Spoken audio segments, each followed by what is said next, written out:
വാക്യമുണ്ട്, ദൈവം സകലതും അതതിൻ്റെ സമയത്ത് ഭംഗിയായി ചെയ്യും. അവൻ സകലതും അതതിൻ്റെ സമയത്ത്, അടുത്ത ഒരു പദങ്ങളുണ്ട്, നിത്യത അവൻ ഹൃദയത്തിൽ വെച്ചിരിക്കുക. കേട്ടോ, എന്ന് പറഞ്ഞാൽ ദൈവം ഒരു നന്മ തന്നാൽ നിന്റെ നിത്യത നഷ്ടപ്പെടുകയില്ല. ഞാനൊരു കാര്യം പറയാം, കോടീശ്വരരായി ജീവിച്ചിട്ട് നരകത്തിൽ പോകരുത്. സ്തോത്രം. ആമി, ഒന്നും നേടിയില്ലേലും സ്വർഗത്തിൽ പോകണം. സ്വർഗത്തിൽ പോകാൻ കൃപ ലഭിച്ചവർക്കായി ഞാൻ ദൈവത്തിന് സ്തോത്രം ചെയ്യുക. ഇവിടെ നോക്കിയേ, രാത്രി മുഴുവൻ മീനെ പിടിച്ച ഒരു കുഞ്ഞു മീനെ പോലും കിട്ടാതിരിക്കുമ്പോൾ പ്രസംഗം കഴിഞ്ഞ് കർത്താവ് പറഞ്ഞു വലയിറക്കാൻ പറഞ്ഞു. ഉടനെ അവൻ പറയാ, കർത്താവ് രാത്രി മുഴുവൻ പിടിച്ചു, ഒന്നിനെ കിട്ടിയില്ല, പക്ഷെ നിന്റെ വാക്കിന്. അതെന്നാ പറയാൻ കാരണം, ഇത്രയും നേരത്തെ പ്രസംഗം അവനെ തൊട്ടു. അവൻ പറയാം, നിന്റെ വാക്കിന് ഞാൻ ചലിക്കാൻ പോവാ. ഇനി നിങ്ങളെന്നെ നോക്കിയേ, വലയിട്ടു, മീനെ കിട്ടി. നിങ്ങൾക്ക് ആ ഭാഗം അറിയാവുന്നതുകൊണ്ട് വായിപ്പിക്കുന്നില്ല. പടകും നിറഞ്ഞു, കൂട്ടുകാരുടെ പടകും നിറഞ്ഞു. ഇത്രയും നേരത്തെ ആഗ്രഹം എന്തായിരുന്നു? മീനെ കിട്ടണം. അപ്പം മീനെ കിട്ടിയപ്പം പുള്ളിക്ക് മീനെ വേണ്ട. യേശു ഒരു ദൂത് പറഞ്ഞു, ഇന്നു തൊട്ട് മീൻപിടുത്ത അല്ല. ആ പടക് നിറഞ്ഞ മീനിട്ടച്ച് യേശുവിന്റെ പുറകെ പോവാ. ഞാനൊരു ദൂത് പറയാം നിന്നോട്, കാണണ്ടവനെ കണ്ടാൽ നീ കൊതിച്ച പലതും ചെറുതായി തോന്നും, യേശു വലുതായി തോന്നും. ഞാൻ ഒരിക്കലും ഒരു രാജ്യത്ത് ദൈവവചനം പ്രസംഗിച്ചപ്പോൾ അവിടുത്തെ സഭയുടെ പാസ്റ്റർ എന്നോട് ഉച്ചയ്ക്ക് സാക്ഷ്യം പറയുക. പുള്ളി ആ രാജ്യത്ത് ഒരു വലിയ കമ്പനിയുടെ ഏറ്റവും ഹയർ ലെവലിൽ വർക്ക് ചെയ്യുക. പുള്ളി 7.5 ലക്ഷം രൂപ ഒരു മാസം ശമ്പളമുണ്ട്, ഇന്ത്യൻ റുപ്പി. ഒരു ദിവസം ഒരു യോഗം നടക്കുമ്പോൾ ഒരു ശുശ്രൂഷകൻ സ്റ്റേജിൽ നിന്നുകൊണ്ട് പുറകിൽ നിന്ന കളർ ഷർട്ട് ഇട്ട ഈ പുള്ളിക്കാരനെ വെള്ളം വെച്ച് പറഞ്ഞു, നിന്റെ മേലൊരു പുതപ്പ് വീഴാൻ പോവാന്ന് പറഞ്ഞു. ഇത്രേ പറഞ്ഞുള്ളൂ. എടാ, അത് എത്രയോ വട്ടം കേട്ട ദൂതാ. പക്ഷേ പിറ്റേന്ന് രാവിലെ റിസൈൻ ലെറ്റർ കൊടുത്ത് ദൈവവേലക്കറി 12 കാളെ പൂട്ടുന്ന ഏലിശായുടെ തലയിൽ ഒരു പുതപ്പ് വീണാൽ കാളെ വിടേണ്ട വഴി വിട്ടേച്ച് അവൻ പ്രവാചകന്റെ പുറകെ വരും. ഞാൻ നിന്നോട് ദൂത് പറയുക, ദൈവത്തിന് സ്തോത്രം, നീ കാണേണ്ടവനെ കണ്ടാൽ, അറിയേണ്ടവനെ അറിഞ്ഞാൽ, നിന്റെ എല്ലാ പ്രോബ്ലവും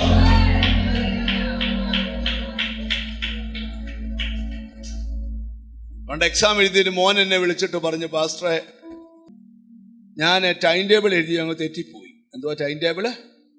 അപ്പം ഞാൻ വേറൊരു സബ്ജക്റ്റാണ് പഠിച്ചുകൊണ്ട് പോയത്. അവിടെ ചെന്നപ്പോൾ അറിഞ്ഞ അതല്ല, സബ്ജക്റ്റ് വേറെയാണ്. അപ്പം ഞാൻ അവനെ വഴക്ക് പറഞ്ഞടാ, ടൈം ടേബിൾ വൃത്തിക്ക് എഴുതാം.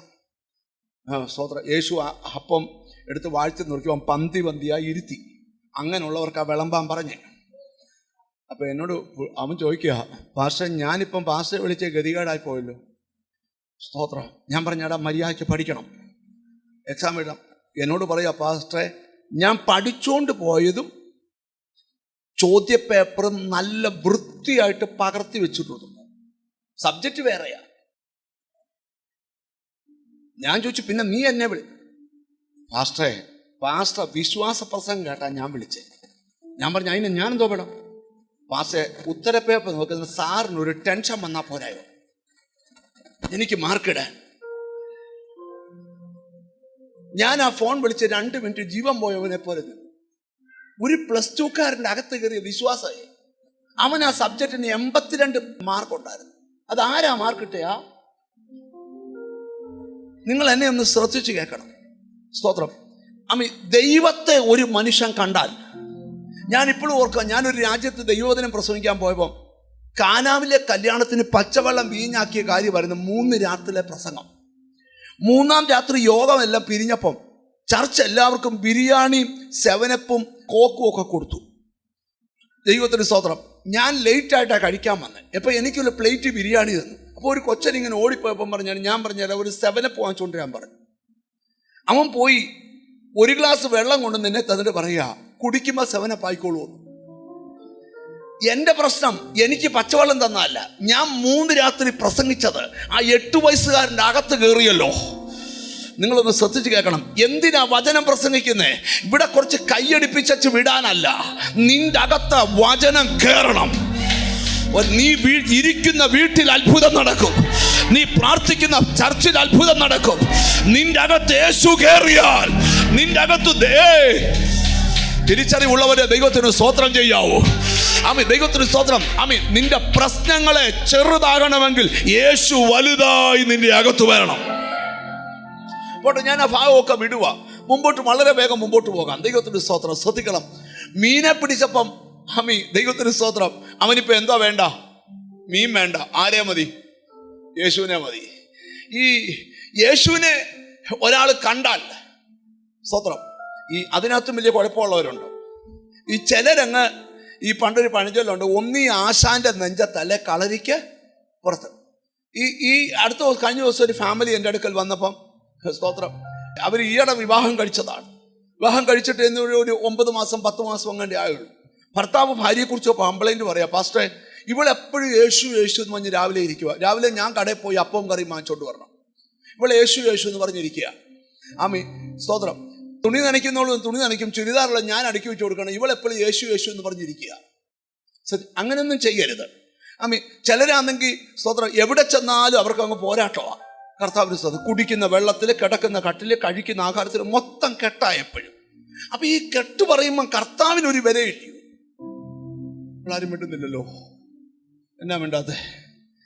നിങ്ങൾ ശ്രദ്ധിക്കണം. ഹല്ലേലൂയ. ഞാൻ തിരുവല്ല ചർച്ചിൽ ഒരു ദിവസം ആൾക്കാരോട് കണ്ട് സംസാരിച്ചുകൊണ്ടിരിക്കുമ്പോൾ ഒരു സ്ത്രീ വെള്ളസാരിയിൽ ഇങ്ങനെ കറയൊക്കെ പിടിച്ചൊരു ആൻറ്റി വന്നിട്ട് എന്നോട് പറഞ്ഞു, പാസ്റ്ററെ മാറി ഉടുക്കാൻ ഒരു സാരി ഇല്ലാതിരിക്കുക, മാറി ഉടുക്കാൻ. ഞാൻ പറഞ്ഞു, ആൻറ്റി പ്രാർത്ഥിക്കാം. സ്തോത്രം. ആൻറ്റിക്ക് ധാരാളം സാരികൾ വാങ്ങിക്കാൻ ദൈവം കൃപ ചെയ്യട്ടെ. അന്നേരം മുതൽ കർത്താവ് ആ പ്രായമുള്ള സ്ത്രീക്ക് 2 സാരിയൊക്കെ വാങ്ങിച്ചു കൊടുക്കണമെന്ന് വിചാരിച്ചിരിക്കുമ്പോൾ അടുത്ത് കയറി വന്നത് സീമാട്ടിയുടെ കവറും പിടിച്ചുകൊണ്ട് ഒരു ആൻറ്റിയാണ്. ഞാൻ ചോദിച്ചെന്നാ? പാസ്റ്ററെ ഇതെൻ്റെ മോളെ കെട്ടിച്ച വീട്ടിൽ ചെന്നപ്പോൾ ഞങ്ങൾക്ക് തന്ന സാരിയാ. മോൾ അമേരിക്കയിൽ നിന്ന് വിളിച്ചു പറഞ്ഞു അതിൽ ബന്ധിച്ചിട്ടുണ്ട്, അതുകൊണ്ട് ഒരു കാരണവശാലും പാസ്റ്ററെ കൊണ്ട് പ്രാർത്ഥിപ്പിക്കാതെ എടുക്കരുത്. ഞാൻ പറഞ്ഞു, ആൻറ്റി ബന്ധിച്ചിട്ടുണ്ട്, ആൻറ്റി എടുക്കണ്ടെന്ന് പറഞ്ഞു. അപ്പം തന്നെ ആളെ വിട്ട് വെളിയിൽ നിന്ന് ആൻറ്റിയെ വിളിപ്പിച്ചു. ഈ സാരി പറഞ്ഞു 15,000 രൂപയുടെ സാരിയാ. അത് കൊടുത്തിട്ട് ആൻറ്റി എന്താണെന്നറിയോ, ഇത് പുതച്ചോണ്ട് കയറി യോഗത്തിനിരുന്നു. നിങ്ങൾ ശ്രദ്ധിക്കണം. അവർക്കൊരു ബന്ധനവും ഇല്ല. കാരണം എന്നാണെന്നറിയോ, അവർക്കിപ്പോൾ ഒരു സാരി കിട്ടിയാൽ മതി. ഞാൻ നിങ്ങളോട് തുറന്നു പറയാം, ദൈവത്തിന് കാണേണ്ടവനെ കണ്ടില്ലെങ്കിൽ നിനക്ക് മൊത്തം ബന്ധനാ. എന്നാൽ കാണേണ്ടവനെ കണ്ടാൽ ദാവീദ് പറയാം, അവൻ എൻ്റെ ബന്ധനങ്ങളെ അഴിച്ചിരിക്കയാൽ ഞാൻ അവന് സ്തോത്രം ചെയ്യുക. ഇന്ന് ഇവിടെ ഇരിക്കുന്ന ചിലരോട് പറയാം, അവൻ ഇന്നത്തെ ആരാധനയ്ക്ക് നടുവില് യേശുവിനെ നീ കണ്ടാൽ തിരിച്ചറിഞ്ഞ് കർത്താവിന് സ്തോത്രം ചെയ്തേ. അപ്പൊ നിങ്ങൾ ശ്രദ്ധിക്കണം. ഈ ബൈബിള് കുത്തിയിരുന്ന് വായിക്കുന്ന എന്തിനാ? ഇതിനകത്ത് യേശുവിനെ കാണാനാ. ശരീരത്തിൽ എവിടെ മുറിച്ചാലും ബ്ലഡ് പുറത്തു വരുന്ന പോലെ ഈ ബൈബിളിൽ എവിടെ നോക്കിയാലും പഴയ നിയമം മുഴുവൻ ക്രിസ്തുവിന്റെ നിഴലാ, പുതിയ നിയമം ക്രിസ്തുവിന്റെ പൊരുളാ. ഇന്ന് പകൽ അടിക്കപ്പെട്ട പാറയും മാറയിലെ കയ്പുമൊക്കെ എടുത്തു മാറ്റാൻ കഴിയുന്ന ദൈവത്തിന്റെ കരം. തിരിച്ചറിഞ്ഞ് ദൈവത്തിനോട് സ്തോത്രം ചെയ്യ. ഇന്ന് ഈ പ്രാർത്ഥന നടന്നുകൊണ്ടിരിക്കുമ്പോൾ തന്നെ ചിലരോടൊക്കെ കർത്താവ് സംസാരിക്കുക, ചിലരോടൊക്കെ ദൈവം സംസാരിക്കുക. കാണേണ്ട പോലെ യേശുവിനെ കാണ്.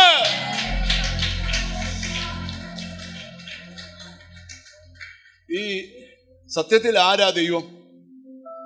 ദൈവം ആരാന്നൊക്കെ പഠിച്ചാല്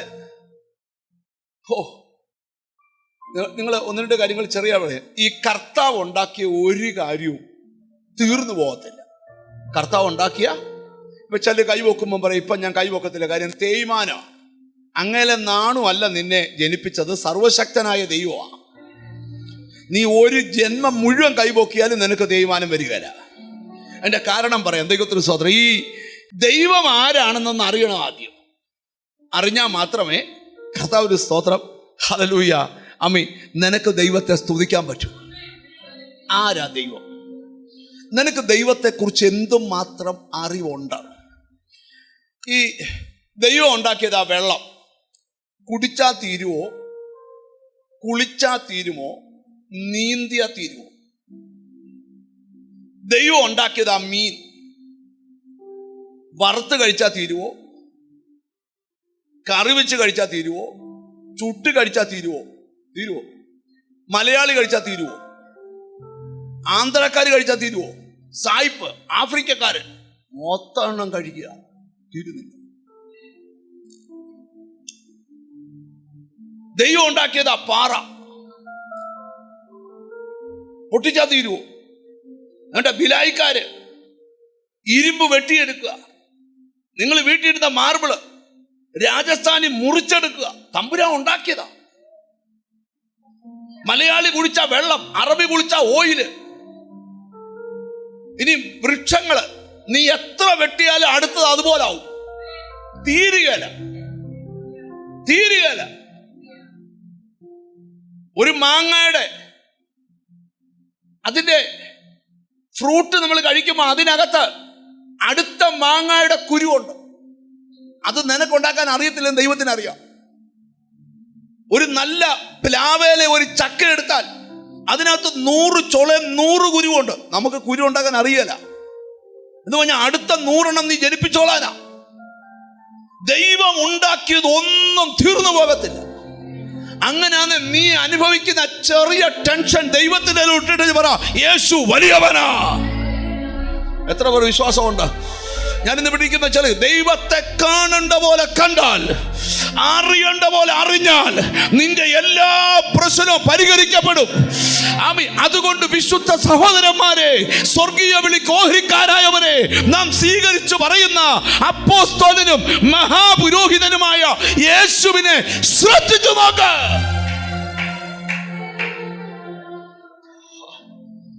പലരും പല ആംഗിളിൽ നിന്നുകൊണ്ടാണ് ദൈവത്തെ കാണുന്നത്.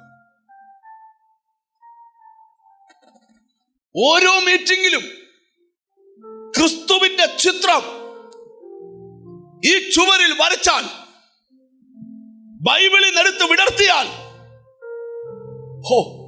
ശരിക്കും അവൻ യേശുവിനെ കാണും. ഗ്ലോറി. ഇപ്പൊ നിന്റെ തല ചൂടായി നിൽക്കുന്നത് പ്രോബ്ലംസാ.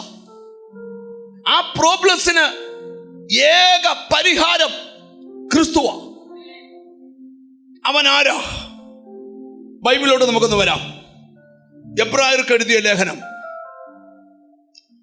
1-ാം അധ്യായം 3-4 വാക്യം. അവൻ അവന്റെ തേജസ്സിന്റെ പ്രഭയും തത്വത്തിന്റെ മുദ്രയും സകലത്തെയും തന്റെ ശക്തിയുള്ള വചനത്താൽ വഹിക്കുന്നവനും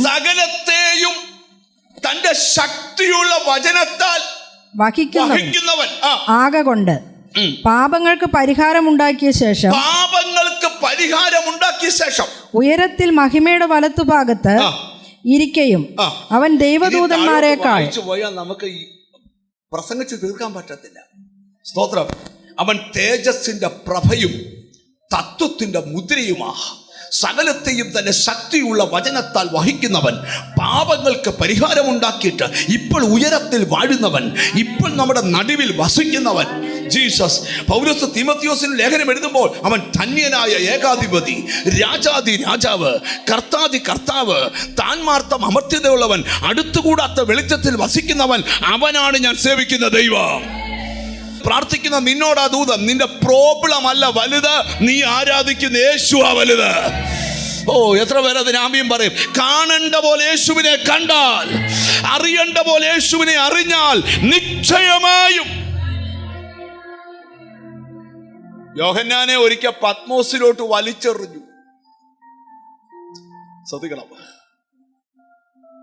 പത്മോസിൽ യോഹന്നാൻ ചെന്നപ്പം ഡൊമിഷ്യൻ ചക്രവർത്തിയുടെ പീഡന മുറകൾക്കകത്ത് കുടുങ്ങി പത്മോസിന്റെ ഏകാന്തതയിലേക്ക് യോഹന്നാൻ വീണപ്പം, സാധാരണ പറന്നെടുക്കുന്ന കഴുകന്മാരും കൊത്തുവാൻ ചീറ്റിക്കൊണ്ടുവരുന്ന പാമ്പുകളും തേളുകളും ആക്രമിക്കാൻ വരേണ്ടതാ. പക്ഷേ അതൊന്നും വന്നില്ല. അവൻ കാണുക തേജസ്കരിക്കപ്പെട്ട ക്രിസ്തുവിനെ 7 നിലവിളക്കുകളുടെ നടുവിൽ ഇതാ നിലയങ്കി ധരിച്ച് മാറത്ത് പൊൻകച്ച കെട്ടി. ഞാനൊരു ദൂത് പറയാം. കാണേണ്ടവനെ കാണേണ്ട പോലെ കണ്ടാൽ അനേകർ ശാപമെന്ന് പറഞ്ഞ ഭൂമി നിനക്ക് അനുഗ്രഹമായിരിക്കും.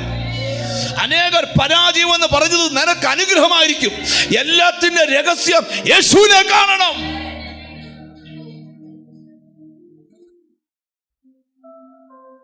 ഇനി ഞാൻ അങ്ങോട്ട് പ്രസംഗിച്ചു പോകുന്നില്ല. രണ്ടാമത്തെ കാര്യം കൂടെ, അവൻ വിശ്വസ്തനായ ദൈവമാണ്. എന്തുവാണ് വിശ്വസ്തന? ഒരു പ്രവചന ദൂത് പറയാം. അല്പ ദിവസത്തിനുള്ളിൽ ദൈവം നിന്റെ ലൈഫിൽ വിശ്വസ്തനാണെന്ന് തെളിയിക്കുന്ന ചില അടയാളങ്ങൾ പരിശുദ്ധാത്മാവ് നിനക്ക് തരാൻ പോവാ. അവൻ വിശ്വസ്തനാണെന്ന് നീ ആരെ നോക്കി ഇറങ്ങിയോ, നീ ആരെ കണ്ടിറങ്ങിയോ, അവൻ വിശ്വസ്തനാണെന്ന് നിന്റെ കുടുംബത്തിൽ തെളിയിക്കാൻ പോവാ. മനസ്സിലാകുന്നവർക്കായി സ്തോത്രം ചെയ്യുക. നിന്റെ വീട്ടിലൊരു അത്ഭുതത്തിനായി നിന്റെ വീട് മാറ്റിവെച്ചിരിക്കുക. നിന്റെ ലൈഫ് ഒരു അത്ഭുതത്തിന് വേണ്ടി മാറ്റിവെച്ചിരിക്കുക. നിന്റെ ജീവിതം ഒരു അത്ഭുതത്തിനായി. ഞാന് ഇവിടെ വരുന്നിടം വരെ മറ്റൊരു പ്രസംഗം പ്രസംഗിക്കുവാൻ ഒരുങ്ങിയാ ഞാനിവിടെ വന്നേ. ഈ വാതിൽ തുറന്ന് അകത്തോട്ട് കയറുമ്പോൾ ഞാനൊരു ശബ്ദം കേട്ടു. ജനത്തോട് പറയണം, ഞാൻ വിശ്വസ്തനായ ദൈവമാണ്. ഒത്തിരി വർഷങ്ങളായി നീ കരഞ്ഞ കരച്ചിലും നീ ഒഴുക്കിയ കണ്ണുനീരും ദൈവം കണ്ടിട്ട് പറയുക, നിന്റെ രക്തബന്ധങ്ങളുടെ മുമ്പിൽ ദൈവം വിശ്വസ്തനാന്ന് ദൈവം പ്രൂവ് ചെയ്യാൻ പോവുക. പൗലോസ് കൊരിന്ത്യയിലെ സഭയോട് പറയുമ്പോൾ പൗലോസ് പറയുന്നൊരു വചനം 1 കൊരിന്ത്യർക്ക് എഴുതിയ ലേഖനത്തിലുണ്ട്. 1 കൊരിന്ത്യർക്ക് എഴുതിയ ലേഖനം 1-ാം അധ്യായം 9-ാം വാക്യം, തൻ്റെ പുത്രനും നമ്മുടെ കർത്താവുമായ യേശു ക്രിസ്തുവിൻ്റെ കൂട്ടായ്മയിലേക്ക് നിങ്ങളെ വിളിച്ചിരിക്കുന്ന ദൈവം വിശ്വസ്തനാ. നിങ്ങൾ വെറുതെ വന്നതല്ല, കൂട്ടായ്മയിലേക്ക് ദൈവം വിളിച്ചതാ. ഞാനൊരു സന്ദേശം പറയാം. പോസ്റ്റർ കണ്ടുകൊണ്ട് യോഗത്തിന് വരണം നിർബന്ധമില്ല. അതിൽ ജനലക്ഷങ്ങൾ കണ്ടു. പക്ഷേ അതിനകത്ത് ആകർഷിക്കപ്പെട്ടവൻ വരാൻ കാരണം പിതാവ് ആകർഷിക്കാതെ ആർക്കും പുത്രന്റെ അടുക്കൽ വരാൻ പറ്റുകയില്ല. എത്ര പേരെ ദിനാമയും പറയാൻ പറ്റൂ? ആർക്കും വേണ്ടാത്ത നിന്നെ എൻ്റെ കർത്താവ് ആകർഷിച്ചെങ്കിൽ, നിന്നെക്കാട്ടി മിടുക്കന്മാരും പണ്ഡിതന്മാരും പാമരന്മാരും ഒക്കെ ജീസസ് നിന്റെ കുടുംബത്തിലുള്ളപ്പോ അവരെ ആരെയും തെരഞ്ഞെടുക്കാതെ നിന്നെ തെരഞ്ഞെടുത്ത രഹസ്യം ഓർക്ക്. നിനക്ക് യേശു വെളിപ്പെട്ടത് നിന്നെ അനുഗ്രഹിക്കാൻ വേണ്ടിയാ. ഹല്ലേലൂയ. നിന്നെ കൂട്ടായ്മയിലേക്ക് വിളിച്ച ദൈവം വിശ്വസ്തനാ. ഈ ദിവസങ്ങളിൽ എഴുതിയിട്ടോ, നീ ഏറെ വിഷമിച്ച വിഷയത്തിനകത്ത് ദൈവം വിശ്വസ്തനെന്ന് തെളിയിക്കാൻ പോകുകയാ. എബ്രായ ലേഖനം പഠിക്കുമ്പോൾ വാഗ്ദത്തം ചെയ്തവൻ വിശ്വസ്തനാ. ഈ പ്രാർത്ഥന തീരുന്നതിന് മുമ്പ് നിനക്ക് തന്ന വാഗ്ദത്തം അത് വിശ്വസ്തനായ ദൈവമാ തന്നിരിക്കുന്നേ. ആ വാഗ്ദത്തം നിറവേറ്റാൻ ഞങ്ങൾ കുറച്ചു നാൾ മുമ്പേ ഊട്ടി പോയി. ഊട്ടി ചെന്നപ്പോൾ അവിടെ ഏലക്കായും ഗ്രാമ്പും വിൽക്കുന്നൊരു കടയിൽ കയറി. നല്ല ഏലക്കായ കേട്ടോ. അവിടെ ഒരു മനുഷ്യൻ നിന്നോണ്ട് ഏലക്ക പ്രസന്റ് ചെയ്യുന്ന കാണണം. നമ്മൾ ഈ ഏലക്കായുടെ നാട്ടിൽ നിന്നാ ചെന്നിട്ട് പറഞ്ഞിട്ട് പോലും അവിടെ വന്ന എല്ലാവരും 3 ഏലക്കായും സ്വത്രം 2-3 ഗ്രാമ്പൂറ്റ പാക്കറ്റും കായും നിറച്ച് സാധനം വാങ്ങിച്ചാൽ വന്നു. അപ്പുറത്തെ കടയിലൊക്കെ ആള് മിണ്ടാതിരിക്കുക. കാര്യം അവന് പ്രസന്റ് ചെയ്യാൻ അറിയാം. നീ അടിപൊളി 12,000 പോച്ചമ്പുള്ളി ഉടുത്തോണ്ട് പോയിട്ട് ആരോടും മിണ്ടുന്നില്ലല്ലോ. ലൂയിസ് ഫിലിപ്പ് സോഡിയാക്ക് ഇട്ടിട്ടും നീ ആരോടും വാ തുറന്നു പോലും, എടാ യേശു എന്നെ രക്ഷിച്ചെന്ന് പോലും. അതുകൊണ്ടാണ് പറഞ്ഞ, അന്ധകാരത്തിൽ നിന്ന് അത്ഭുത പ്രകാശത്തിലേക്ക് വിളിച്ചവന്റെ സൽഗുണങ്ങളെ ഘോഷിപ്പാൻ തിരഞ്ഞെടുത്തൊരു ജാതിയും രാജകീയ പുരോഹിത വർഗവും വിശുദ്ധ വംശവും സ്വന്തം. ഫ്ലൈറ്റിൽ കയറിയാലും പറയണം. ഞാനൊരിക്കലും ഞങ്ങളുടെ എൻ്റെ ഒരു ഫ്രണ്ടിന്റെ കല്യാണത്തിന് പള്ളിയിലാണ് കല്യാണം നടക്കുന്നത്. ഞാൻ ചെന്നപ്പോൾ ഇച്ചിരി ലേറ്റായി പോയി. അപ്പം ഞാനവിടെ വണ്ടി കൊണ്ടു നിർത്തിയപ്പോൾ ഒരു കാറ് എന്നൊരു ആൻറ്റി ഇറങ്ങി വന്നു. അയ്യോ പാസ്റ്ററേ, എനിക്ക് ശരീരത്തൊരു മുഴയുണ്ടായിരുന്നു, TV പ്രോഗ്രാം കണ്ടപ്പോൾ ഞാൻ സൗഖ്യമായി എന്ന് പറഞ്ഞുകൊണ്ട് ദൈവത്തിന് സ്തോത്രം പുള്ളിക്കാരത്തി സാക്ഷി പറയുക. അപ്പം അടുത്തൊരു പുള്ളിക്കാരത്തിയെ കണ്ടുകൊണ്ട് ഇറങ്ങിയിരിക്കുന്നതുകൊണ്ട് വേറൊരു ആൻറ്റി വന്നു ചോദിച്ചു, അയ്യോ ദേണ്ടേ, യേശു എൻ്റെ ശരീരത്തിലെ മുഴ സൗഖ്യമാക്കി. 5 മിനിറ്റ് കഴിയുമ്പോൾ വായ അടച്ച് നിൽക്കുന്ന ഞാനും ആൻറ്റിക്ക് ചുറ്റും 35 പെണ്ണുങ്ങളും. എനിക്കപ്പം മനസ്സിലായി, മിണ്ടാതിരുന്നാൽ നമ്മുടെ കൂടെ ആരുമില്ല. മിണ്ടിയാൽ ചുറ്റും ജന. ആരും എൻ്റെ നമ്പർ വാങ്ങിച്ചില്ല, മുഴുവൻ പേരും ആന്റിയുടെ നമ്പർ വാങ്ങിക്കുക. എല്ലാവരും ഫോൺ എടുത്ത് വെച്ച് അടിക്കുക. പക്ഷെ എന്നെ ആരും വിളിക്കുന്നില്ല, നമ്പർ. നീ വാ തുറക്കത്തില്ല. എടാ, യേശു നിന്റെ കാര്യമല്ല പറയേണ്ടത്, യേശുവിന്റെ കാര്യമാണ്. അങ്ങനെ ഒന്ന് പറഞ്ഞാൽ ഈ മൂവാറ്റുപുഴയെ പിടിച്ചടക്കാം. ഓ, നിന്റെ വാ യേശുവിനായി തുറക്ക്, നിന്റെ വാ യേശുവിനായി തുറക്ക്. സുവിശേഷത്തിന്റെ അഗ്നി ഈ ദേശത്ത് കത്തി പടരട്ടെ. കുറച്ചു ദിവസം മുമ്പ് ഒരു സ്നാനം നടന്നപ്പോൾ ഒരു ഹസ്ബൻഡിനെയും വൈഫിനെയും സ്നാനപ്പെടുത്തി കയറി കഴിഞ്ഞപ്പം, ഹല്ലേലൂയ, എനിക്ക് ശുശ്രൂഷയിൽ ഏറ്റവും ഇഷ്ടമുള്ള ശുശ്രൂഷ സ്നാനപ്പെടുത്തുന്നതാണ്. സ്തോത്രം. ഈ ചെറുപ്രായത്തിനിടയിൽ ആയിരക്കണക്കിന് ആൾക്കാരെ സ്നാനപ്പെടുത്താനുള്ള ഭാഗ്യം എനിക്ക് കർത്താവ്. സ്തോത്രം. അങ്ങനെ സ്നാനപ്പെടുത്തി കയറിയപ്പോൾ ഞാൻ അവരോട് ചോദിച്ചു, എങ്ങനാ രക്ഷിക്കപ്പെട്ടെ? അപ്പോൾ പുള്ളി പറഞ്ഞു, ഞാനൊരു ഓട്ടോ ഡ്രൈവറാണ്. ഞാനൊരു ദിവസം കവലയിൽ നിന്ന് ഓടിച്ചു വരുമ്പോൾ ഒരു ആൻറ്റി കാറിൻ്റെ വീലെ നോക്കിക്കൊണ്ട് നിൽക്കുന്നു. ഓട്ടോ ഒതുക്കി വെച്ച് ചോദിച്ചാൽ എന്താ ആൻറ്റി എന്ന് ചോദിച്ചപ്പോൾ പറഞ്ഞു, കാറ് പഞ്ചറായിപ്പോയി. സ്തോത്രം. അപ്പോൾ അയാൾ പറഞ്ഞു, ഞാൻ വീല് മാറ്റിയിടാം, ഞാൻ ഈ കാറ് ഓടിക്കുന്ന ആളാ. പുള്ളി പറഞ്ഞെടോ, 10 മണിയായി, നീ എന്നെ ഓട്ടോ ചർച്ചിലോട്ട് വിട. സ്തോത്രം. ആരാധന കഴിഞ്ഞ് വരുമ്പോൾ നീ എന്നെ തിരിച്ചു കൊണ്ടുപോവാ, അന്നേരം നമുക്ക് ടയർ മാറി വീട്ടിൽ പോവാം. അപ്പോൾ 10 മണിക്ക് ആൻറ്റി ആരാധനയ്ക്ക് വന്നു. വെളി വന്നപ്പോൾ അവനോട്, ചേട്ടാ നീ പോകണം, വെയിറ്റിംഗ് ചാർജ് തരാം. അവൻ പറഞ്ഞു, ശരി എന്നാ പോകുന്നില്ല. എടാ, ഇവിടെ നിൽക്കാതെ കാറ്റ് കൊണ്ട് അകത്ത് കയറിയിരിക്കും. അങ്ങനെ അവൻ അകത്ത് കയറിയെന്ന് അന്നത്തെ പ്രസംഗം കേട്ടു. പോയ വഴിക്ക് പറഞ്ഞു, ആൻറ്റി ടയർ പഞ്ചതായത് നന്മയ്ക്കാന്നാ തോന്നുന്നേ. എൻ്റെ ഉള്ളിൽ കിടന്ന എല്ലാ ചോദ്യത്തിനും ഉത്തരം ഇന്നുണ്ടായിരുന്നു. അപ്പോൾ ആൻറ്റി പറഞ്ഞു, നീ അടുത്ത ആഴ്ച ഭാര്യയും കൂടെ വിളിച്ചുകൊണ്ട് വരാമെന്ന് പറഞ്ഞു. എന്നാൽ അടുത്ത ആഴ്ച ഞാൻ കാറയിലല്ല പോകുന്നത്, ഓട്ടോയിലാണ് ചർച്ചിൽ പോകുന്നത്. പഞ്ചറായ കാറ് തിരിച്ചവിടെ കൊണ്ടിട്ടു. അടുത്ത ഞായറാഴ്ച ഹസ്ബൻഡും വൈഫും ഈ ആൻറ്റിയും കൂടെ ഓട്ടോയെ വന്നു. ആ യോഗത്തിൽ 2 പേരും രക്ഷിക്കപ്പെട്ടു. പിറ്റേ ആഴ്ച അവർ ഓട്ടോ കൊണ്ട് അവിടെ ഇട്ടേച്ച് ആൻറ്റിയുടെ കാറയിൽ ഇവരെല്ലാം കൂടെ യോഗത്തിന് വന്നു. അങ്ങനെ സ്നാനപ്പെട്ടതാണ്. ഞാൻ എന്തിനാ ഇത് പറയുന്നത് കേട്ടോ? സ്തോത്രം. ഒരു സുവിശേഷം ഒരാടകത്ത് കയറിയാൽ അവൻ്റെ പഞ്ചറായ കാറ് നന്നാക്കുന്നതല്ല അവൻ്റെ സബ്ജക്റ്റ്, അടുത്തൊരാളോട് സുവിശേഷം പറയുന്നതാ. നിങ്ങളിൽ എത്ര പേർ സുവിശേഷം പറയും? നിനക്കറിയാവുന്ന പറഞ്ഞാൽ മതി, ബൈബിൾ കാണാതെ പഠിച്ച് പറയണ്ട. സുവിശേഷം ഒരു തീയാണ്. നിങ്ങൾ ഒരാത്മാവിൻ്റെ വില നിങ്ങൾ ശ്രദ്ധിക്കണം. സ്വർഗത്തിൽ സുവിശേഷം പറയുന്നവർക്ക് വലിയ പ്രതിഫലമാണ്. കർത്താവ് തൻ ഗംഭീരനാഥത്തോടും പ്രധാന ശബ്ദത്തോടും ദൈവത്തിൻ്റെ കാലത്തോടും സ്വർഗത്തിൽ നിന്നിറങ്ങുമ്പോൾ ക്രിസ്തുവിൽ മരിച്ചവർ മുമ്പേ ഉയർത്തെഴുന്നേൽക്കും. പിന്നെ ജീവനോടിരിക്കുന്ന നമ്മൾ മേളിൽ ചെല്ലുമ്പോൾ 7 വർഷം പ്രതിഫല വിവേചനം. അവിടെ ചെല്ലുമ്പം കിരീടം മാത്രം വെച്ചുകൊണ്ട് കരഞ്ഞുകൊണ്ടിരിക്കരുത്. സ്തോത്രം. സുമയെ കൊണ്ടുവന്നതിനും രമയെ കൊണ്ടുവന്നതിനും ഉമ്മയെ കൊണ്ടുവന്നതിനും പാപ്പച്ചനെ കൊണ്ടുവന്നതിനും തങ്കച്ചനെ കൊണ്ടുവന്നതിനും നസീബിനെ കൊണ്ടുവന്നതിനും സീമയെ കൊണ്ടുവന്നതിനും ഒക്കെ പ്രതിഫലം മേളിൽ ചെല്ലുമ്പോൾ കിട്ടും. മുത്ത് ആണുങ്ങൾ വെച്ചോണ്ട് നടക്കുമ്പോൾ അവിടെ നാണം കെട്ട് നടക്കരുത്.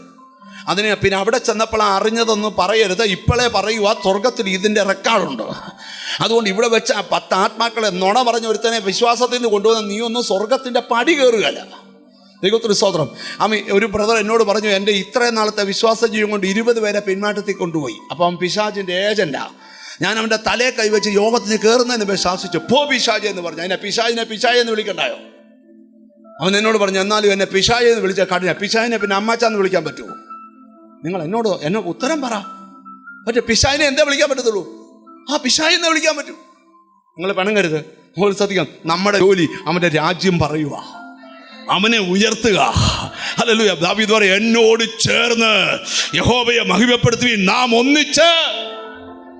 എബ്രായ ലേഖന 12-ാം അധ്യായത്തില് എബ്രായ ലേഖന കർത്താവ് പറയാ, വിശ്വാസത്തിന്റെ നായകനും പൂർത്തി വരുത്തുന്നവനുമായ യേശുവിനെ നോക്കുക.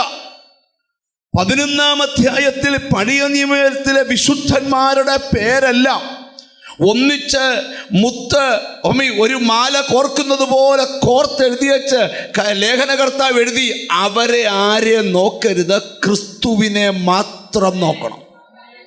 സ്തോത്രം. ഇന്നത്തെ പ്രസംഗത്തിൽ നിന്റെ കണ്ണ് പതിഞ്ഞെടുത്തു എന്നെല്ലാം ആ കണ്ണ് പറിക്കണം. എന്നിട്ട് യേശു ക്രിസ്തു എന്ന കേന്ദ്ര ബിന്ദുവിലേക്ക് നിന്റെ നോട്ടം പതിയണം. ഇന്നത്തെ പ്രസംഗത്തിൽ നിന്റെ നോട്ടം യേശുവിലായാൽ നിനക്ക് പ്രാപിക്കാൻ കഴിയാത്ത യാതൊരു കാര്യവുമില്ല, എല്ലാം പ്രാപിക്കാൻ കഴിയും. നിങ്ങൾ ശ്രദ്ധിച്ച് കേൾക്കണം. എത്ര പ്രസംഗം കേട്ടിട്ടും ക്രിസ്തുവിൽ നോട്ടം എത്താത്തവരുണ്ട്. അവർക്ക് ബൈബിളിലെ വാക്യം മൊത്തം അറിയാം, പക്ഷെ അവരുടെ നോട്ടം എവിടെ അല്ല? ക്രിസ്തുവിലല്ല. വല്ല വിടുതലും കിട്ടുമോ? വിടുതലല്ല നോക്കണ്ടേ. ഈ ദൈവത്തിൻ്റെ ഒരു സിസ്റ്റം ഉണ്ട്. ഇപ്പം നമ്മൾ പറയുക, ഈ ബൈബിളിലൊരു സിസ്റ്റം ഉണ്ട്. ആ സിസ്റ്റം എന്താണെന്ന് ഞാൻ പറയാം. ഈ കർത്താവ് പഠിപ്പിച്ചൊരു കാര്യമാണ്, നമ്മൾ കർത്താവിൻ്റെ രാജ്യം അന്വേഷിക്കണം. എന്തോ അന്വേഷിക്കണം? കർത്താവിൻ്റെ രാജ്യം. പൗലോസ് കൊലോസ്യസഭയോട് പറയാ, ഉയരത്തിലുള്ളത് ചിന്തിക്കണം. ഉയരത്തിലുള്ളത്. ഞാൻ ചുമ്മാ ചോദിക്കുക, കഴിഞ്ഞ ഒരു മാസത്തിനിടെ വീട്ടുകാരും ചിന്തിച്ചു, നാട്ടുകാരും ചിന്തിച്ചു, കൊച്ചിൻ്റെ ഭാവി ചിന്തിച്ചു, ഇന്ന് വരെ ദൈവരാജ്യം 5 മിനിറ്റേലും ചിന്തിച്ചിട്ടുണ്ടോ? ഉണ്ടല്ലേ പറയോ? ഇല്ല. നഖമെല്ലാം കടിച്ചു പറിച്ച് തലേണ കട്ടികളിലോട്ട് പൊക്കി വെച്ചോണ്ട് ഇങ്ങനെ കിടന്ന് ചിന്തിക്കുക, കൊച്ചിൻ്റെ കല്യാണം എന്തോ ആവും. കർത്താവ് പറഞ്ഞാൽ അത് നീ ചിന്തിക്കണ്ട. എൻ്റെ രാജ്യം നീ അന്വേഷിച്ചാൽ ഇതെല്ലാം നിന്റെ പുറകെ വരും. ഇപ്പൊ ചിലര് ഇതാ ദൈവരാജ്യം, ദൈവരാജ്യം നമ്മൾ ഇങ്ങനെ അന്വേഷിക്കുമ്പോൾ നന്മയും കരുണയും പുറകെ വരും. ചിലർ ഇങ്ങനെ നിൽക്കുന്നത്, നന്മ വരട്ടെ, കരുണ വരട്ടെ, ദൈവരാജ്യം അത് നമുക്കുള്ളതാണല്ലോ. നോട്ടം തെറ്റിയാൽ ഓട്ടം തെറ്റും. നോട്ടം ക്രിസ്തുവിലായാൽ നോക്കി, ഇന്ന് നിങ്ങൾക്ക് വിടുതൽ പ്രാപിക്കാൻ കണ്ണു പറിക്കാതെ ദൈവത്തിൽ നോട്ടം വേണം. സങ്കീർത്തനക്കാരൻ എഴുതി എങ്ങനെയാണ് നോക്കുന്നത്? ദാസന്മാരുടെ കണ്ണ് യജമാനന്റെ കയ്യിലേക്കും ദാസിമാരുടെ കണ്ണ് യജമാനത്തിയുടെ കയ്യിലേക്കും. ബാക്കി പറയോ, അവൻ കൃപ ചെയ്യുവോളം. ഹല്ലേലൂയ. ഇന്ന് ഈ മെസ്സേജ് തീരുന്നതിന് മുമ്പ് നിന്റെ നോട്ടം ക്രിസ്തുവിൽ പതിയണം. പ്രശ്നങ്ങളല്ല വലുത്, ക്രിസ്തുവാ വലുത്. എത്ര പേർ വിശ്വസിക്കുന്നുണ്ട്? നമ്മൾ ആ ഭാഗത്തോട്ട് വരാം. ദൈവത്തിന് സ്തോത്രം. ഈ എബ്രായ ലേഖനം നമ്മൾ പഠിക്കുമ്പോൾ അതിനകത്ത് ആരാണ് ക്രിസ്തു എന്ന് വെളിപ്പെടുത്തുന്ന ധാരാളം ഭാഗങ്ങളുണ്ട്. എല്ലാം വായിക്കണ്ട, ഞാനൊന്ന് പറഞ്ഞു പോകാം. ദൈവത്തിന് സ്തോത്രം.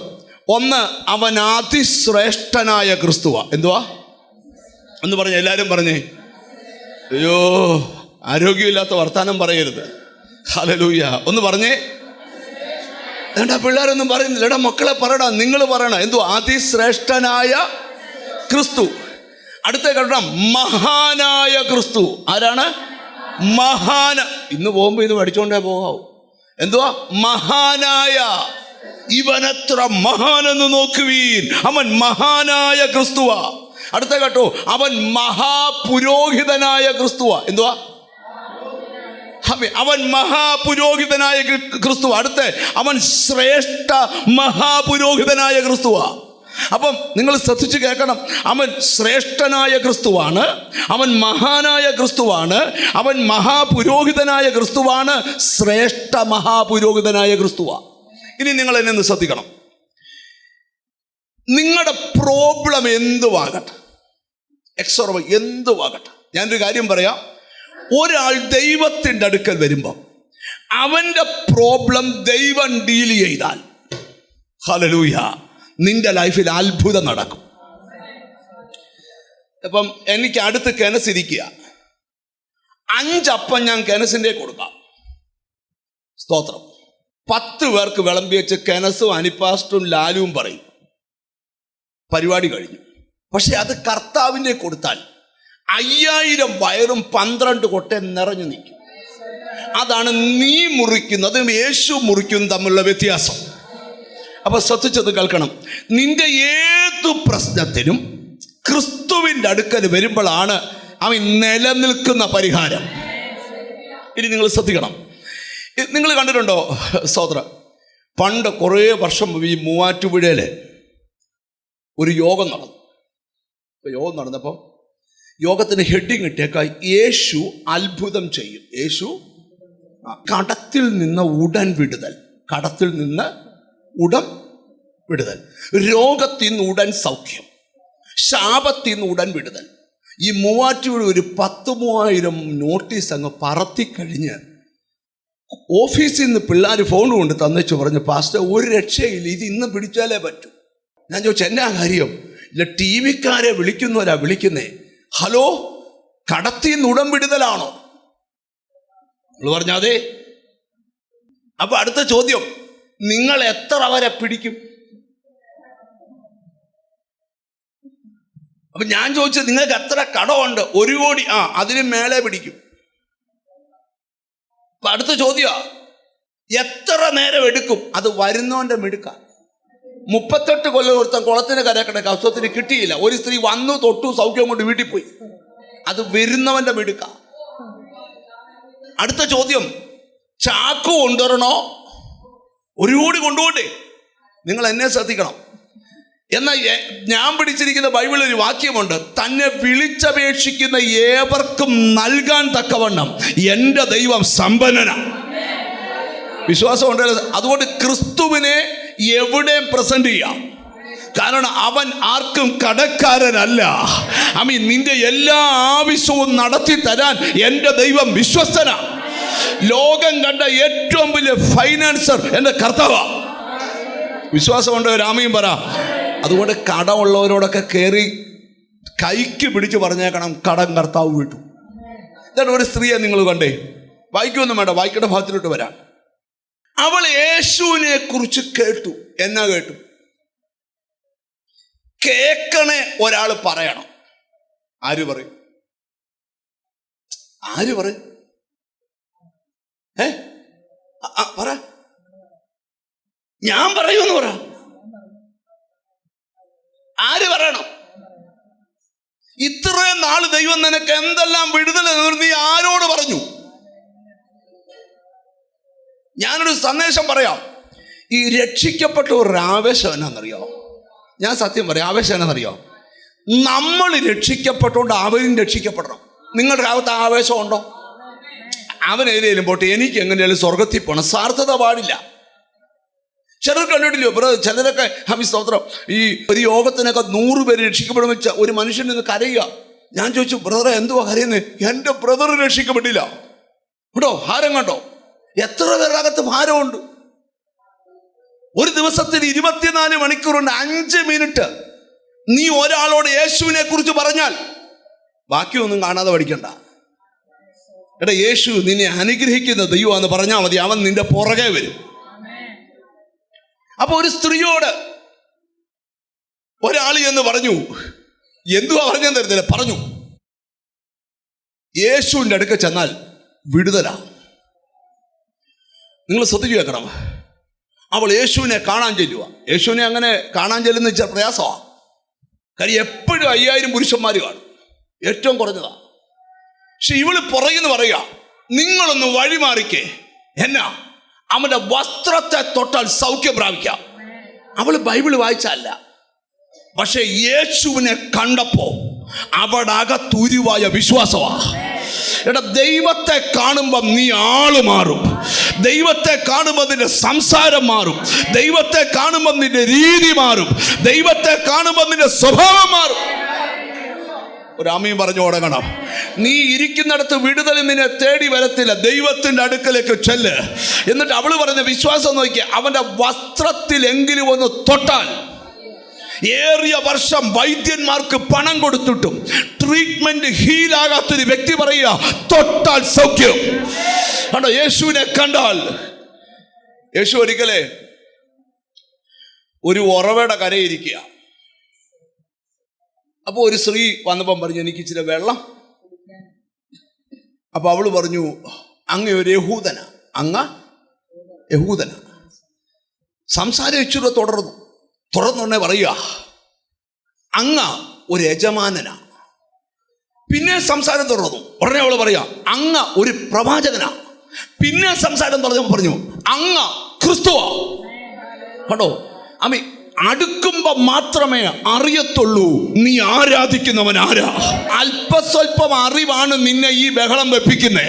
പക്ഷെ അറിയേണ്ടവനെ അറിയേണ്ട പോലെ അറിഞ്ഞാൽ നിന്റെ സകല പ്രശ്നവും. മനസ്സിലാകുന്നവർക്കായി ദൈവത്തിന് സ്തോത്രം ചെയ്യുക.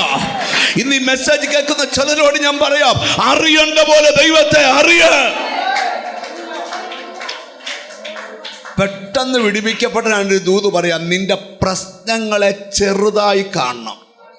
ഈ ദൈവമക്കളുടെ പലരുടെ അനുഗ്രഹം തടയപ്പെടാൻ കാര്യം എന്നാണെന്നറിയോ? നിങ്ങൾ പിണങ്ങരുത്, എഴുന്നേറ്റ് പോലും പറയുക. നമ്മുടെ ജീവിതത്തിൽ 95 കാര്യം ദൈവം ചെയ്തു തന്നിട്ട് 5 കാര്യം ചെയ്യാതിരുന്നാൽ ഈ ചെയ്യാതിരിക്കുന്ന 5 കാര്യം നമ്മളിങ്ങനെ ഊതി വീർപ്പിച്ചുകൊണ്ട് നടക്കും. സ്തോത്രം. എന്തിനാ പ്രേയറിന് പോകുന്നത്? അമ്മോടെ കല്യാണം നടന്നില്ലല്ലോ. എന്തിനാ പ്രേയർ ഒന്ന് വീട് പണി പൂർത്തി? എടാ, അതിനു മുമ്പ് 1 ഏക്കർ തോട്ടം വാങ്ങിച്ച കാര്യം മറന്നുപോയി. പിടികിട്ടിയോ? ഞാനൊരു സത്യം നിന്നോട് പറയാം. 95 കാര്യം ചെയ്തിട്ട് 5 കാര്യം പെൻഡിങ്ങിന് വെച്ചേക്കുന്നെങ്കിൽ അത് ചെയ്യാൻ ദൈവത്തിന് നന്നായി അറിയാം. പക്ഷെ നീ മനസ്സിൽ പറയണം, ഇത് ചെയ്യാനും ദൈവം വിശ്വസ്തനാ. നിന്റെ ദൈവത്തെ അറിയേണ്ട പോലെ അറിയ. ഈ ചെല്ലു പറയത്തില്ലയോ, പനിയൊക്കെ ദൈവം മാറ്റും. എന്താ മാറ്റും? പക്ഷെ ക്യാൻസർ പോലുള്ള രോഗങ്ങൾ വന്ന ഒരു 2 ലക്ഷം രൂപയുടെ കടമൊക്കെ കർത്താവ് മാറ്റും. പക്ഷെ ഒരു 50 ലക്ഷത്തിൻ്റെ കടം വന്നാൽ വീട് വിറ്റാച്ച് എന്തോ ചെയ്തോണം, വീട്ടിക്കോണം, എന്നെ ശ്രദ്ധിക്കണം. അതെന്നാ കാര്യം? അവർക്ക് അത്രേ യേശുവിനെ അറിയത്തുള്ളൂ. യേശുവിൻ്റെ അടുക്ക് ഒരു രോഗി വന്നപ്പോൾ യേശു ചോദിച്ചു, ഇത് ചെയ്തു തരാൻ എനിക്ക് കഴിയുമെന്ന് നിനക്ക് വിശ്വാസമുണ്ടോ? അവൻ പറഞ്ഞു, വിശ്വാസമുണ്ട്, എന്നാൽ സൗഖ്യമായിരിക്കുന്നു. ഒരു ചോദ്യം, നിന്റെ പ്രോബ്ലം സോൾവ് ചെയ്യാൻ യേശുവിന് കഴിയുമെന്ന് നീ വിശ്വസിച്ചാലേ അറിയേണ്ട പോലെ യേശുവിനെ അറിയാൻ പറ്റൂ. ഇന്ന് ആരാധന എത്ര നീണ്ടാലും വേണ്ടികല, അറിയേണ്ട പോലെ യേശുവിനെ അറിയണം. എത്ര പേര് അതിന് ആമീൻ പറയാൻ പറ്റും? ഈ കർത്താവ് 12 ശിഷ്യന്മാരെ എടുത്തു. നിങ്ങൾ നോക്കണം, കർത്താവ് ഇവിടെ വന്നത് കർത്താവിൻ്റെ രാജ്യം എന്താന്ന് പഠിപ്പിക്കാനാ. എന്തുവാ കർത്താവിൻ്റെ രാജ്യം എന്താന്ന് പഠിപ്പിക്കാനാ. ഈ നമ്മുടെ അകത്ത് ആവേശം ഇല്ലാത്ത എന്നാന്നറിയാം, നമുക്ക് അവൻ്റെ രാജ്യം അറിയത്തില്ല. അവൻ്റെ രാജ്യം അറിയേണ്ട പോലെ അറിഞ്ഞാൽ, ഹല്ലേലൂയ, ആമീൻ, നീ പറയും അതാണ് ഏറ്റവും വലുത്. നിങ്ങൾ ശ്രദ്ധിക്കണം, അവൻ്റെ രാജ്യം അറിയിക്കാനാ വന്നേ. കർത്താവിന് സ്തോത്രം. അപ്പം കർത്താവിൻ്റെ എല്ലാ പഠിപ്പിക്കലിനകത്തും ദൈവരാജ്യമാണ് കർത്താവ് പഠിപ്പിക്കുന്നത്. മൊത്തം എപ്പം ഉപമ പറഞ്ഞാലും എന്തുവാ പറയുന്നത്? ദൈവരാജ്യ. നമ്മൾ ഇവിടുത്തുകാരല്ല, നമ്മൾ അവിടെ പോകാനുള്ളവരാണ്. ഈ 12 ശിഷ്യന്മാരെ തിരഞ്ഞെടുത്തു വെച്ചാൽ ഇവരിങ്ങനെ കൂടെ കൊണ്ട് നടക്കുക. ഓരോ അത്ഭുതവും കാണിക്കുന്ന ഇവരെ കണ്ണു തെളിക്കാനൊന്നുമല്ല, ഈ കൂടിരിക്കുന്നവൻ ആരാന്നൊന്ന് അറിയാനാ. മനസ്സിലാക്കണം, എല്ലാ അത്ഭുതവും ദൈവത്തെ അറിയാനാ. നിന്റെ ലൈഫിൽ നടന്ന എല്ലാ അത്ഭുതങ്ങളും ആരെ അറിയാനാ? ദൈവത്തെ അറിയാനാ. ഓരോ അത്ഭുതം നടക്കുമ്പോൾ ഓർത്തോളം, ദൈവത്തിന് അത് ചെയ്യാൻ കഴിയും, ദൈവത്തിന് അങ്ങനെ ചെയ്യാൻ കഴിയും, ദൈവത്തിന് അത് ചെയ്യാൻ കഴിയും എന്നുള്ള ഉറപ്പ് വരുന്നത് എവിടെയാണെന്നറിയാമോ? ദൈവത്തിന് സ്തോത്രം. നിന്റെ ജീവിതത്തിൽ ഓരോ അത്ഭുതം നടക്കുമ്പോഴും പറയണം, ദൈവത്തിന് അത് ചെയ്യാൻ പറ്റും, ഇനിയും ചെയ്യാൻ പറ്റും. അടുത്തിരിക്കുന്നൊക്കെ ഒന്ന് കൈ കൊടുത്ത് പറ, വലിയവ ചെയ്യാൻ ദൈവത്തിന് കഴിയുമെന്ന് പറ. ഹല്ലേലൂയ. ഈ ശിഷ്യന്മാരെയും കൂടെ ഒരിക്കൽ യേശു വള്ളത്തെ പോകുമ്പം കടലിളകി, കാറ്റിളകി. സ്തോത്രം. യേശു അമരത്തിൽ തലയിണ വെച്ച് ഉറങ്ങുക. ശിഷ്യന്മാർ യേശുവിനെ ഉണർത്തി. യേശു എഴുന്നേറ്റ് കാറ്റിനെയും കടലിനെയും വെള്ളത്തിന്റെ കോപത്തെ ശാസിച്ചു. അവര് പറയാ, കാറ്റും കടലും കൂടെ ഇവനെ അനുസരിക്കുന്നു, ഇവൻ ആരാ? അപ്പൊ ഇവർക്കും എന്തോ പിടി കിട്ടിയിട്ടില്ല, യേശു ആരാന്ന്.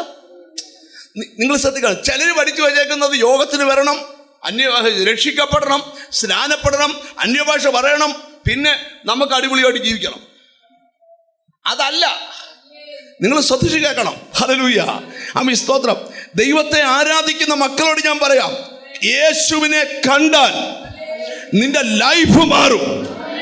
ഒരിക്കൽ യോഹന്നാൻ സ്നാപകൻ പ്രസംഗിക്കുക, ഈ നമ്മൾ പ്രസംഗിക്കുന്നൊന്നും അല്ല, യോഹന്നാൻ പ്രസംഗിക്കുന്നത് കേട്ടോ. ദൈവത്തിന് സ്തോത്രം. ആദ്യത്തെ പ്രസംഗമാണ്, സർപ്പത്തിന്റെ സന്തതിയെ എന്ന് പറഞ്ഞാൽ സർപ്പത്തിന്റെ പിള്ളാരെ നിന്റെ ചോട്ടിൽ കോടാലി വെച്ചിരിക്കുക. നമ്മൾ പോലും അന്ന് അന്നേരം ഇറങ്ങിപ്പോവും. ഇവിടെ നന്നായിട്ട് പ്രസംഗിച്ചിട്ട് നീ വിലയേറിയ മകനാന്ന് പറഞ്ഞിട്ട് ഇരിക്കുന്നില്ല. കോടാലി വെച്ച് ഇങ്ങനെ പ്രസംഗിച്ചുകൊണ്ടിരിക്കുമ്പോൾ പ്രസംഗത്തിനിടയിൽ കൂടെ യേശു കയറി വരിക. ഉടനെ യോഹന്നാന്റെ പ്രസംഗത്തിന്റെ ദൂത് മാറി. യോഹന്നാൻ പറയുകയാണ്, ഇതാ നോക്ക്, ലോകത്തിന്റെ പാപത്തെ ചുമക്കുന്ന ദൈവത്തിന്റെ കുഞ്ഞാട്. അന്ന് പ്രസംഗം കഴിഞ്ഞ് എല്ലാവരും പിരിഞ്ഞു. 2ാം ദിവസം യോഹന്നാൻ വീണ്ടും പ്രസംഗിക്കുമ്പോൾ 30-ലധികം വയസ്സ് പ്രായമുള്ള ഒരു സുന്ദനും സുമുഖനുമായ തുന്നലില്ലാത്ത വസ്ത്രം ധരിച്ച ദൈവപുത്രൻ നടുക്കൂടെ വരികയാണ്. ഉടനെ പറഞ്ഞു, ദാ വരുന്നു ലോകത്തിന്റെ പാപത്തെ. ജനമെല്ലാം അങ്ങോട്ട് ശ്രദ്ധിച്ചു. യോഗം പിരിഞ്ഞുപോയി. ഉടനെ യോഹന്നാനും അന്ത്രയോസും യേശുവിൻ്റെ പുറകെ ചെന്നു. അപ്പം നമ്മുടെ പുറകെ ആരെങ്കിലും വന്നാൽ നമ്മൾ തിരിഞ്ഞു നോക്കത്തില്ല. യേശുവിൻ്റെ പ്രത്യേകത, യേശു തിരിഞ്ഞു നോക്കും. യേശു ചോദിച്ചു എന്നാന്ന് ചോദിച്ചോ, പറഞ്ഞാൽ അല്ല എവിടാ താമസിക്കുന്നതെന്ന് ചോദിച്ചു. മോറ്റോടി ഏത് ഹോട്ടലിലാന്ന് ചോദിച്ചു. ഒന്ന് യേശു പറഞ്ഞു വന്ന് കാണാൻ പറഞ്ഞു. അവരവിടെ ചെന്നപ്പോൾ ഒരു മലയുടെ മുകളിലാണ്. അവിടെ ചെന്നപ്പോൾ അന്ന് രാത്രി അപ്പം ചോദിച്ചു എവിടാ കട്ടിലൊന്നുമില്ല. എവിടാ കിടപ്പൊന്നുമില്ല. പിന്നെന്തോ ചെയ്യാം, മുട്ട നിൽക്കാൻ പോവാ. ഒറ്റ രാത്രി പ്രാർത്ഥന കഴിഞ്ഞപ്പം 2 പ്രസംഗവും 1 പ്രാർത്ഥനയും കഴിഞ്ഞപ്പം പോയവന്മാരുടെ ലെവല് മാറി. യോഹന്നാനും അന്ത്രയോസും കൂടെ തിരിച്ചു വരുമ്പം ശീമോൻ മീൻ വീശിക്കൊണ്ടിരിക്കുക. അവൻ ചോദിച്ചു ചേട്ടാ ഇന്നലെ എവിടായിരുന്നു, കണ്ടില്ലല്ലോ. അന്നേരം പറഞ്ഞു എടാ ഞാൻ ക്രിസ്തുവിനെ കണ്ടു. കേട്ടോ, കണ്ടവനാ പറയുന്നത് കണ്ടെന്ന്. കാണാത്തവൻ ഒരിക്കലും പറയത്തില്ല. പമ്മി യോഗത്തിന് പോയിട്ട് പോരത്തേ ഉള്ളൂ. ആരെങ്കിലും അറിഞ്ഞാലോ. ഈയിടെ ഒരു വീട്ടിൽ എന്നെ പ്രാർത്ഥിക്കാനായിട്ട് അവർ ഭയങ്കരമായിട്ട് നിർബന്ധിച്ചോട്ട് പോയിട്ട് എന്നോട് പറഞ്ഞു പാസ്റ്റർ തന്നെ വരാവൂ, ആരും അറിയരുത്. എന്തുവാ ആരും? അപ്പം ഞാൻ പോകാൻ നേരത്തെ എൻ്റെ കൂടെ ഒരു 4-5 ദൈവദാസന്മാരൂടെ പറഞ്ഞ് ഞങ്ങളും വേറൊരു വീട്ടിൽ പോകാൻ വേണ്ടി പോവാ, നമുക്കും പോവാമെന്ന് പറഞ്ഞു. ഞാൻ അച്ഛനെ വിളിച്ചു പറഞ്ഞു ഞങ്ങൾ അങ്ങോട്ട് വരുവാന്ന് പറഞ്ഞു. അപ്പോൾ പുള്ളി ഞാൻ തന്നെ ഉള്ളതെന്ന് ചെന്നപ്പോൾ 6 പാസ്റ്റർമാർ. ഞാനൊരു പ്രൈസലോട് വെളി എന്ന് പറഞ്ഞപ്പോഴേ അച്ഛൻ പറഞ്ഞു. അപ്പൊ എന്റെ പ്രൈസലോട് കിട്ടും. അപ്പുറത്തെ വീട്ടിലെ അച്ഛൻ എഴുന്നേറ്റ് പ്രൈസലോ. കാരണം ഈ അച്ഛൻ പ്രാർത്ഥിക്കുന്ന അന്ന് അപ്പുറത്തെ വീട്ടിലെ അച്ഛൻ അറിയുമെന്നാണ് ഈ അച്ഛൻ്റെ പ്രോബ്ലം. ഞങ്ങളെല്ലാം കൂടെ കൂടി ഒരു പാട്ട് പാടി ദേശം ഇളകി. പിന്നെ 6 ഉപദേശിമാര് പാടി ഇളകാതിരിക്കുവോ? ഗ്ലോറി. ഇളകി പ്രാർത്ഥിച്ചല്ല, ഇറങ്ങി വന്നപ്പോൾ സിറ്റ് ഔട്ട് നിറച്ച ആള്. എന്താ ഈ പാട്ട് കേട്ട അപ്പുറത്തെ ഈ അച്ഛൻ പറയും ആരോടും മിണ്ടല്ലെന്ന്. കണ്ടോ എടാ, യേശുവിനെ കണ്ടവൻ വേണം യേശുവിനെ പരിചയപ്പെടുത്താൻ. അന്ത്രയോസ് പറയുക ഇന്നലെ ഞാൻ ക്രിസ്തുവിനെ കണ്ടു. ഞാനിവിടെ ഇരിക്കുന്ന ചതിലോട് പറയാം, 6000 ഭൂതത്താൽ ബന്ധിക്കപ്പെട്ടവന് വിടുതല കിട്ടിയാൽ കർത്താവ് അടുത്തു പറഞ്ഞത് കർത്താവ് ചെയ്തത് ചെന്ന് പറ. ദൈവം നിനക്ക് ചെയ്തത് പറയാൻ തുടങ്ങ്, നിന്റെ ലൈഫിൽ അത്ഭുതങ്ങൾ നടക്കും. നീ മറ്റൊരാളോട് പറയണം യേശു എന്നെ വിടുവിച്ചു, യേശു എന്നെ രക്ഷിച്ചു, യേശു എനിക്ക് വേണ്ടി അത്ഭുതം ചെയ്തു. ധൈര്യമുണ്ടോ പറയാൻ? അടുത്ത വാക്യം നോക്കിയാൽ അവൻ ദെക്കപ്പൊലി ദേശം മുഴുവൻ സുവിശേഷത്താൽ ഉണർത്തി. 6000 ഭൂതം ഒരുത്തനെ ബന്ധിച്ചൊരു സ്ഥലത്തിട്ടിരിക്കുക. ഹല്ലേലൂയ. വസ്ത്രം ധരിക്കാതെ വീട്ടുകാർക്ക് തലവേദനയായി ഒരു കല്ലറയിൽ ഒതുങ്ങിയവനെ കർത്താവ് കയറിച്ചെന്ന് കെട്ടഴിച്ചു. ഞാനൊരു ദൂത് പറയാം, ഒത്തിരി പേർക്ക് പ്രയോജനപ്പെടേണ്ടവർ ഇതിനകത്തിരിപ്പുണ്ട്. നിന്നിലൂടെ ദൈവരാജ്യം വെളിപ്പെടേണ്ടതാണ്. നിന്നിലൂടെ അനേകരെ യേശുവിൽ കൊണ്ടുവരേണ്ടതാണ്. നിന്നിലൂടെ അനേകർ തിരിച്ചറിവുള്ളവർക്കായി ദൈവത്തിന് സ്തോത്രം ചെയ്യുക. നിങ്ങൾ ചിലതെന്ന് ഒരുങ്ങിക്ക്. നിന്നെ വിടുവിച്ചത് മറ്റൊരാളോട് പറ. നിനക്ക് ചെയ്ത അത്ഭുതം വേറൊരാൾ. ഹല്ലേലൂയ. നിങ്ങളൊന്ന് ഓർത്ത് നോക്കിക്കേ. കർത്താവിന് സ്തോത്രം. ഞാൻ കുറച്ച് നാൾ മുമ്പ് എനിക്കൊന്ന് ഏതോ ഒരു ദൈവദാസൻ നമ്മുടെ ചർച്ചിൽ പ്രസംഗിക്കാൻ വന്നപ്പം അദ്ദേഹം പറഞ്ഞു ഡൽഹിയിലുള്ളൊരു ചർച്ചിൽ 100 ഫാമിലിയേ ഉള്ളൂ, 100 പേരുണ്ട് ആ ചർച്ചിൽ മെമ്പർഷിപ്പിലുള്ളവർ.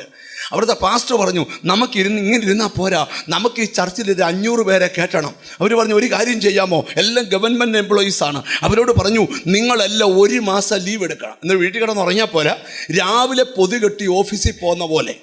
കർത്താവിന് സ്തോത്രം. രാവിലെ 9 മണിയാകുമ്പം ചർച്ചിൽ വരണം, 8:55 വരണം. 9 നമ്മൾ സുവിശേഷ വേലയ്ക്ക് പോകും. സ്തോത്രം.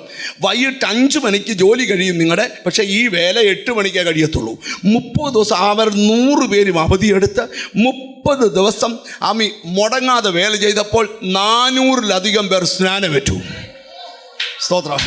ഇനി നിങ്ങൾ എന്നോട് പിണങ്ങല്ലേ, പിണങ്ങത്തില്ലെങ്കിൽ ഒരു കാര്യം പറയാം.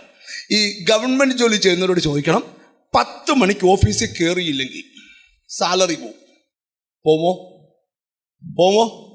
പക്ഷെ 12 മണിക്ക് ചർച്ച വന്നാലും ഒരു കുഴപ്പമില്ല. കർത്താവിനെ ആരാധിക്കുന്ന കാര്യത്തിൽ ഒട്ടും പഞ്ച്വലല്ല. അതാ കുഴപ്പം മൊത്തം. നിങ്ങൾ ശ്രദ്ധിച്ചു കേൾക്കണം. ഹല്ലേലൂയ. ഞാൻ ഈയിടെ ഒരു കോടീശ്വരനായ മനുഷ്യനെ കുറിച്ച് കേട്ടു. ആ പുള്ളി പോകുന്ന ചർച്ചിൽ 1000 പേരുള്ള ചർച്ച. അവരുടെ വലിയ സെൻട്രൽ കൺവെൻഷൻ വെക്കുമ്പോൾ 1,00,000 പേരൊക്കെ കാണും സെൻട്രൽ കൺവെൻഷന്. ആ 1,00,000 പേർക്കും ആഹാരം കൊടുക്കുന്ന ഈ അച്ഛനാ. പക്ഷേ അച്ഛൻ ഇരിക്കുന്ന ആരാധനയ്ക്ക് ഏറ്റവും മുമ്പിൽ മുട്ടുകുത്തി തറയില.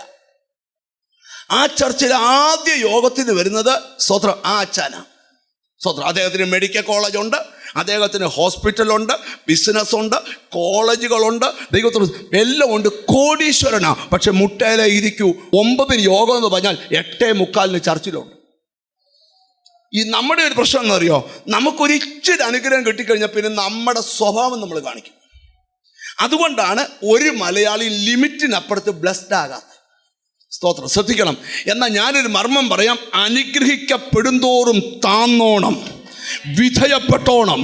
നിന്റെ ലൈഫിൽ നിന്ന് ഒരിക്കലും ഈ നന്മ വിട്ടുമാറുകയില്ല. യേശുവിനെ കണ്ടവർക്കായി സ്തോത്രം ചെയ്യുക. അപ്പം അന്ത്രയോസ് പത്രോസിനോട് പറഞ്ഞു, ഞാൻ ക്രിസ്തുവിനെ കാട്ടുന്നു. പത്രോസ് പറഞ്ഞു, എന്നാൽ ഞാനും വരുവാന്ന് പറഞ്ഞു. അങ്ങനെ ശീമോനെയും കൊണ്ട് ആരുടെ അടുക്ക ചെന്നു? യേശുവിൻ്റെ അടുക്ക ചെന്നു. കണ്ടപ്പോഴേ യേശു പറഞ്ഞു, സ്തോത്രം, ഇനിയും നിന്റെ പേര് ശീമോൻ എന്നല്ല, കേഫാവെന്ന. ദൈവത്തിന് സ്തോത്രം. ഹല്ലേലൂയ. എന്ന് പറഞ്ഞാൽ ശീമോൻ എന്ന വാക്കിൻ്റെ അർത്ഥം ഞാങ്ങണ എന്നാ. പക്ഷെ നിന്നെ ഞാൻ കേഫ എന്ന് പറഞ്ഞ പാറ കഷ്ണമെന്നാ. ഇപ്പോൾ ഞാങ്ങണയായ നിന്നെ ഞാൻ പാറയാക്കും, പിന്നത്തേതിൽ ഞാൻ ആലയത്തിൻ്റെ തൂണാക്കും, പിന്നത്തേതിൽ സ്വർഗരാജ്യത്തിൻ്റെ താക്കോൽ കൈമാറും. ഞാൻ ദൂത് പറയാം, തുടങ്ങിയതേ ഉള്ളൂ. ദൈവം പലതും ചെയ്യാൻ പ്ലാനുണ്ട്. ഞാൻ ഇന്ന് ഇവിടെ ഇരിക്കുന്ന ചിലരോട് പറയാം, യേശുവിനെ കാണേണ്ട പോലെ കണ്ടോ. ഈ യേശുവിൻ്റെ അടുക്കൽ നിന്ന് ഈ ദൂതെല്ലാം കേട്ടേച്ച് ശീമോൻ മീൻ പിടിക്കാൻ പോയി. എൻ്റെ കർത്താവിനൊരു പ്രത്യേകതയാ, ഒരാളെ ഇഷ്ടപ്പെട്ടാൽ അയാളെ നേടുന്നിടം വരെ കർത്താവ് പുറകെ പോകും. സ്തോത്രം. ചിലരെയൊക്കെ ദൈവത്തിന് ഇഷ്ടപ്പെട്ടേക്കുവാ, നീ വിട്ടേച്ച് പോയാലും വിടുകയില്ല. രാത്രി മുഴുവൻ മീൻ പിടിച്ചൊരു കുഞ്ഞു മീനെ പോലും കിട്ടിയില്ല. രാവിലെ ഇവനെ തപ്പി ആ നദിക്കരെ ചെല്ലുക.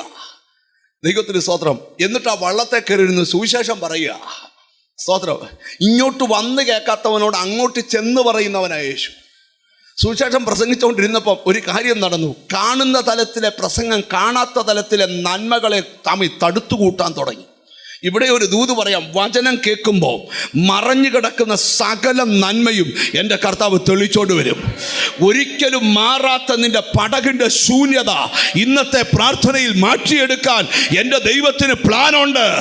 നിന്റെ പടക് നിറയത്തില്ലെന്ന് ആരെല്ലാം വെല്ലുവിളിച്ചാലും പ്രാർത്ഥിക്കുന്ന നീ വരണം, അല്ല നിറയ്ക്കുവാൻ. ഞാൻ ഈ അടുത്ത സമയത്ത് ഒരു വീട്ടിൽ പ്രാർത്ഥിക്കാൻ പോയപ്പോൾ ആ വീട്ടുകാരുടെ പ്രാർത്ഥനാ വിഷയം കേട്ടോണം. ഞാൻ എൻ്റെ ലൈഫിൽ അങ്ങനെ ഒരു പ്രാർത്ഥനാ വിഷയം കേട്ടിട്ടില്ല. അവർ ഹസ്ബൻഡും വൈഫും 3 പിള്ളേരും ഉണ്ട്. അവരെന്നോട് പറയുക, പാസ്റ്ററെ പ്രാർത്ഥിക്കാൻ വിളിച്ചത് എന്തിനാണെന്നറിയാമോ? ഞങ്ങളുടെ വീട്ടിൽ ഈ നിറവ് നിലനിൽക്കുന്നില്ല. എന്തുവാ നിറവ്? അപ്പം ഞാൻ അടുത്ത സാമ്പത്തിക കാര്യമായിരിക്കുമെന്ന് ഞാൻ ചോദിച്ചു. സ്തോത്രം. അച്ഛാ ഫൈനാൻസ് ആണ്? അല്ല പാസ്റ്ററെ, ആത്മനിറവ് എൻ്റെ വീട്ടിൽ നിലനിൽക്കുന്നില്ല. ഞാൻ വിളിച്ചത് എന്തിനാണെന്നറിയോ പാസ്റ്ററെ? എൻ്റെ വീട്ടിൽ നിറവും നിലനിൽക്കണം. Glory to God. എന്താ അവർ പ്രതീക്ഷിക്കുന്നത്? നാളെ പ്രാർത്ഥിക്കുമ്പോൾ കുറച്ച് സമ്പത്തുണ്ടാകുന്നതല്ല, അതിനപ്പുറത്തൊരു നിറവ് പ്രതീക്ഷിക്കുക. ഞാനിന്ന് വചനം കേൾക്കുന്ന ചിലരോട് പറയാം, ഐശ്വര്യവും സമ്പത്തും നിന്റെ വീട്ടിലുണ്ടാകുമെന്ന വചനം. പക്ഷെ നിന്റെ വീടിനകത്തൊരു നിറവുണ്ടാകണം.